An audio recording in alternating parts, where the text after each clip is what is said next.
மீண்டும் ஒரு விளையாடியது உங்கள் அனைவரையும் சந்திப்பதில் பெருமகிழ்ச்சி.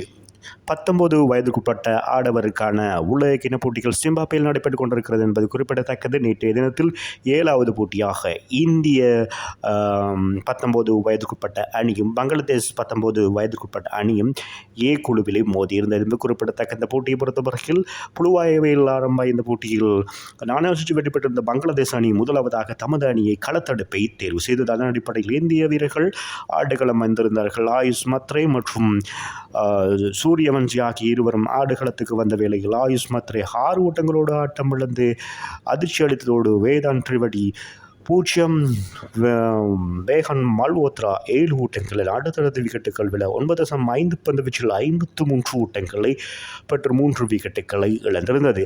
ஒரு முனையில் சிறப்பாக அதிரடியாக ஆடக்கூடிய சூரியவன்சி சிறப்பான முறையில் நிலைத்து நின்று ஆடிக்கொண்டிருந்தார் என்பது குறிப்பிடத்தக்கது. அதன் காரணமாக 4வது விக்கெட்டுக்காக அபிஜன் குண்டு மற்றும் சூரியவன்சிக்கு இடையிலான 62 ஓட்டங்கள் பகிரப்பட்டது என்பது குறிப்பிடத்தக்கது. இணைப்பாட்டமாக சூரியவன்சி 67 பந்துகளில் 6 ஓட்டங்கள் 4 ஓட்டங்கள் 6 இடங்களாக நேற்று தினத்தில் சிறப்பான ஒரு துடுப்பாட்டத்தை நிரூபித்திருந்தார்.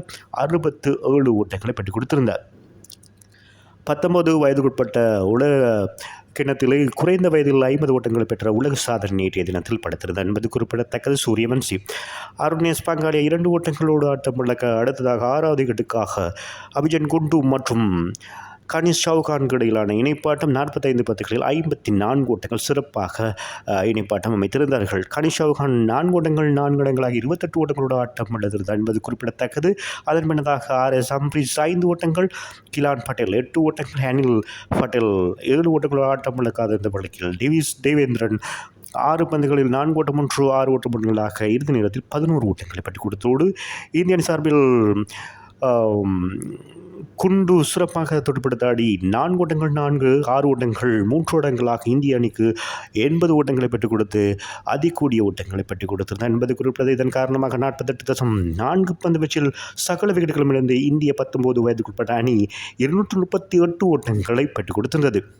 அந்த போட்டி இடையிடையே மழை வந்ததன் காரணமாக இந்திய அணிக்கு 49 ஓவர்கள் நிர்ணயிக்கப்பட்ட வழக்கில் 48.4 பந்துகள் இந்த ஓட்டங்களை பெற்றுக் கொடுத்திருந்தது.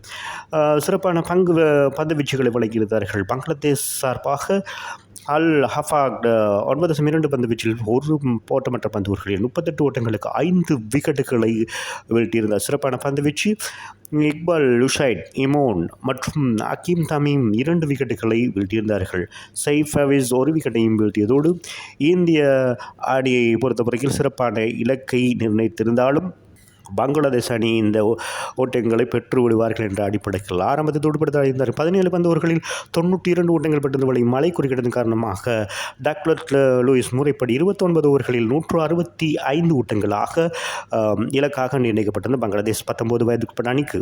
ஆகவே பங்களாதேஷ் அணியை தொடர்ந்து துடுப்படுத்த ஆடிக்கொண்டிருக்கின்ற வழக்கில் சகல விக்கெட்டுகளும் இழந்திருந்தது என்பது குறிப்பிட்ட 28.3 பந்து வீச்சில் 146 ஓட்டங்களுக்கு இந்த போட்டியில் 18 ஓட்டங்கள் வித்தியாசத்தில் இந்திய 19 வயதுக்குட்பட்ட அணி வெற்றி பெற்றிருந்ததும் குறிப்பிடத்தக்கது.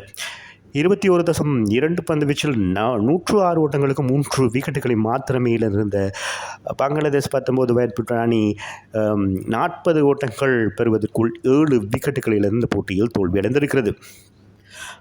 பங்களாதேஷ் அணி தலைவர் ஹமீம் தமீம் 4 ஓட்டங்கள் 6 ஓட்டம் 3 இடங்களாக அதிகப்படியாக 51 ஓட்டங்களை பெற்றுக் கொடுத்தோடு ரிஃபாக் பேக் 4 ஓட்டங்கள் 6 ஓட்டம் 3 இடங்களாக 37 ஓட்டங்களை பெற்றுக் கொடுத்திருந்தார். இந்த 2 வீரர்களிடம் இடையிலே 2வது விக்கெட்டுக்காக 56 ஓட்டங்கள் இணைப்பாட்டம் பகிர்ந்தமை குறிப்பிடத்தக்கது. இந்திய பந்து வீச்சை பொறுத்த விகான் மல்ஹோத்ரா 4 பந்துகளின் 14 ஓட்டங்களை மாத்திரம் பெற்றுக் கொடுத்து 4 விக்கெட்டுகளை வீழ்த்தி இந்திய அணிக்கு வெற்றிக்கு வித்திட்டார் என்பது குறிப்பிடத்தக்கது. கிலான் பட்டேல் 2 விக்கெட்டுகளையும் மற்றும் டிபிஎஸ் தேவேந்திரா, கனிஷ் சவுகான், அனில் பட்டேல் தலா 3 விக்கெட்டுகளையும் வீழ்த்தினர். குரூப் ஏ பொறுத்தவரை 2 போட்டிகள் பங்கேற்ற இந்திய அணி 2 போட்டிகளின் வெற்றி 4 புள்ளிகளோடு முதலாம் இடத்தை பிடித்திருக்கிறது. வலுவான நிலையும் இருக்கிறது.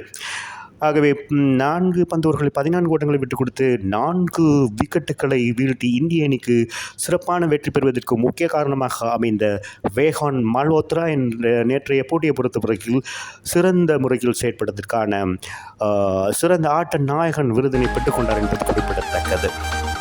ஆகவே மீண்டும் ஒரு விளையாடிகளுடன் உங்களை சந்திக்கும் வரை உங்களிடமிருந்து விடைபெறுவதற்குள் அன்பின் பதிலை தாஸ் வணக்கம் அன்பு சொந்தங்களே.